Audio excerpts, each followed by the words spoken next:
Untuk teman-temanku yang beragama Kristen, saya ucapkan Selamat Hari Natal dan Tahun Baru buat semua. Semoga Natal pada tahun ini kita tambah damai, tambah asik.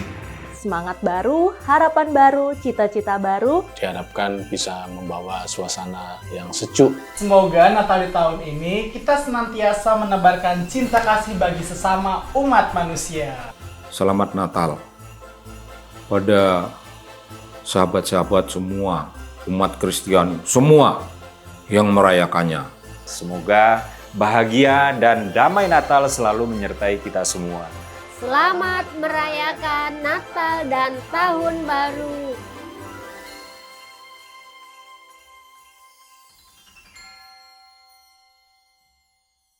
Gagasan itu asupan pokok demokrasi berkualitas. Gagasan mesti dipertarungkan. Yang terbaik akan menang. Semakin banyak politik gagasan mengisi panggung, politik identitas tak punya tempat bernaung. Simak Gagasan UKI.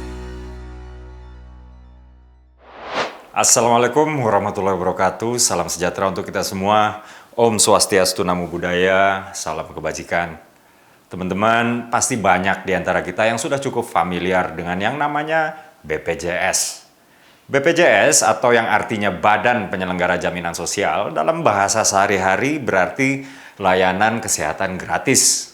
Nah, ini telah terbukti banyak membantu rakyat Indonesia, terutama dalam mengakses layanan kesehatan. Banyak dari kita yang dulu kalau sakit takut berobat karena berpikir, ini pasti mahal, atau tahan dulu deh ke dokternya lagi nggak ada duit. Nah, kini menjadi lebih leluasa. Kini lebih berani untuk mengakses layanan kesehatan.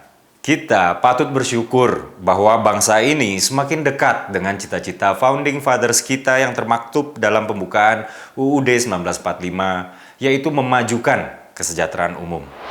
Kenapa kesejahteraan umum?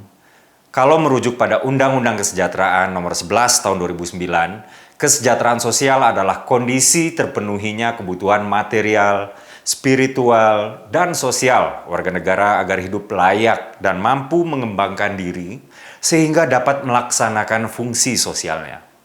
Garis bawahi melaksanakan fungsi sosialnya. Ini artinya manusia yang sejahtera salah satunya adalah manusia yang sehat. Nah, BPJS Kesehatan adalah alat untuk mewujudkan manusia yang sehat tadi. BPJS dibentuk berangkat dari semangat perwujudan keadilan sosial, terutama mengacu pada Undang-Undang Nomor 40 Tahun 2004 tentang SJSN sebagai undang-undang pelaksanaan dari Konstitusi UUD 1945 Pasal 28H ayat 3 dan Pasal 34 ayat 2, yakni tentang kewajiban negara memenuhi hak WNI untuk mengakses layanan kesehatan tanpa terkecuali. Di balik kisah sukses perjalanan BPJS Kesehatan, ternyata masih banyak sekali kendala di lapangan yang membuat rakyat Indonesia masih terhalang untuk mengakses haknya mendapatkan layanan kesehatan cuma karena kendala administratif. Seperti tunggakan bayaran misalnya, atau adanya dikotomi peserta dan non-peserta, atau peserta aktif dan non-peserta aktif, hingga ketidakadilan distribusi bantuan iuran BPJS. Nah, terkait poin terakhir, pasti teman-teman nggak asing kan dengan fenomena bahwa si A yang sebetulnya keluarga mampu malah menerima kartu Indonesia Sehat, sementara si B yang tidak mampu malah tidak terima. Belum lagi kita bicara diskriminasi antrean layanan akibat adanya dikotomi peserta dan non-peserta BPJS tadi. Udah, kita jujur aja, bangsa ini nggak akan maju kalau tidak bisa mengkritik dirinya sendiri. Kritik loh ya, bukan nyinyir. Kritik untuk perbaikan, kritik konstruktif, apalagi kritik yang disertai gagasan solusi, itulah yang terbaik.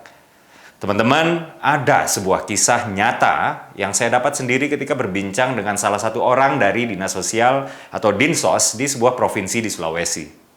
Saya sengaja tidak sebutkan provinsinya agar substansi dari kisah ini tidak dilencengkan kemana-mana. Pernah seorang bapak usia 70 tahunan dari pedalaman, seorang yang jauh dari kata mampu, bela-belain ke kota untuk pergi berobat. Kondisinya kesehatan bapak itu sudah kronis sekali. Batuknya sudah mengeluarkan darah, bicaranya sudah tersengal-sengal, dan wajahnya sudah pucat. Bapak ini membutuhkan penanganan segera. Tapi apa daya, namanya juga orang pedalaman. Bapak ini tidak paham tentang apa itu BPJS. Uang untuk berobat pun tidak ada. Untuk biaya perjalanan ke kota saja, itu sumbangan warga desa. Ditambah beliau berobat ketika kondisi kesehatannya sudah begitu buruk. Alhasil perjalanan jauh Bapak tersebut seperti sia-sia.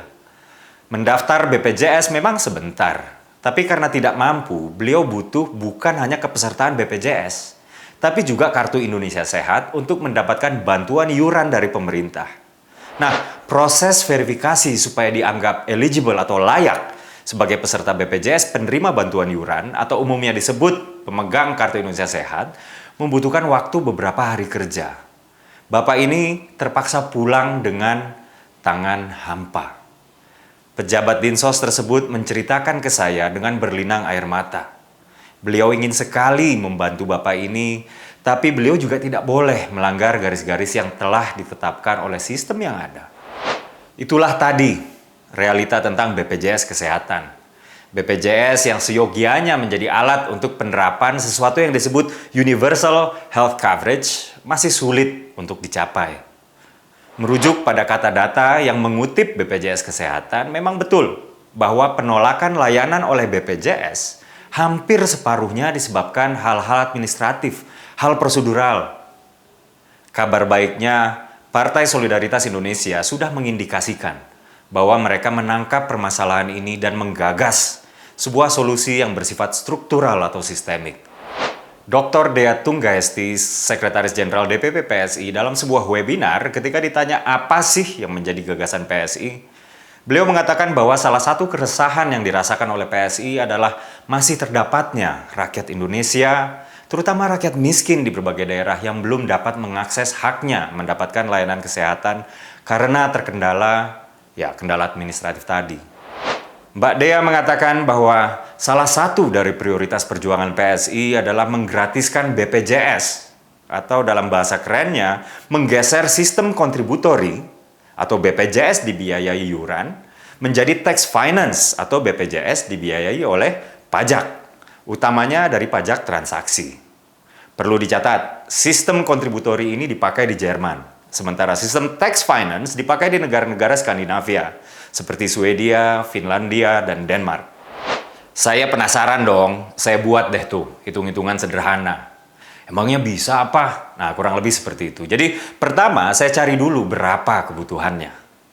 Secara rata-rata, pengeluaran untuk kesehatan masyarakat Indonesia selama 1 bulan adalah Rp34.000 merujuk pada data BPS 2022. Rata-rata ini sudah termasuk pembiayaan bagi sebagian mereka yang membayar iuran BPJS. Artinya, dalam setahun, seluruh WNI mengeluarkan uang senilai Rp110 triliun untuk biaya kesehatan. Nah, seperti yang saya katakan tadi bahwa hanya sebagian yang bayar iuran BPJS, oleh karenanya untuk mencukupi seluruh pembiayaan, APBN dan APBD hingga sekarang masih mensubsidi melalui dana PBI atau penerima bantuan iuran, yaitu senilai Rp49 triliun pada 2021 merujuk pada Sismonef DJSN. Yang artinya total pembiayaan layanan kesehatan adalah Rp160 triliun. Nah, di luar yang sudah digelontorkan oleh negara saat ini untuk PBI, maka diperlukan tambahan dana senilai Rp110 triliun pada tahun yang sama untuk pembiayaan kesehatan bagi seluruh WNI. Lalu dari mana uangnya?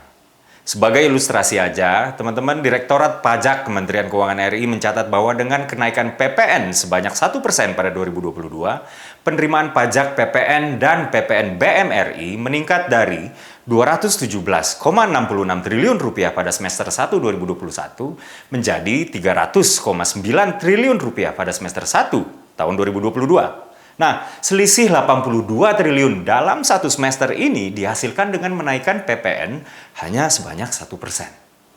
Dan kenaikan PPN sebanyak 1% tersebut, menurut BPJS tidak terlalu berdampak kepada inflasi dan daya beli masyarakat Indonesia secara umum. Itu satu semester.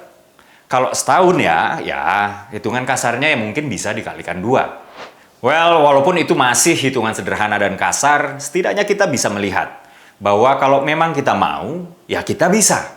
Masalahnya, kita mau apa tidak?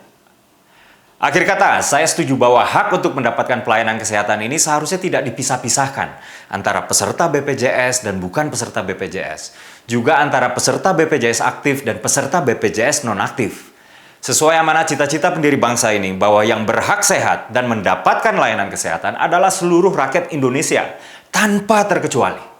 Saya juga setuju bahwa hak untuk mendapatkan layanan kesehatan tidak boleh ditumbalkan oleh kendala prosedural atau administratif yang seharusnya justru menjadi aspek penunjang. Oleh karena itu, saya setuju BPJS digratiskan. Terinspirasi dari Amartya Sen, seorang ekonom peraih penghargaan Nobel. Tidak ada kemerdekaan tanpa keadilan. Saya Dede Prayudi, wassalamualaikum warahmatullahi wabarakatuh.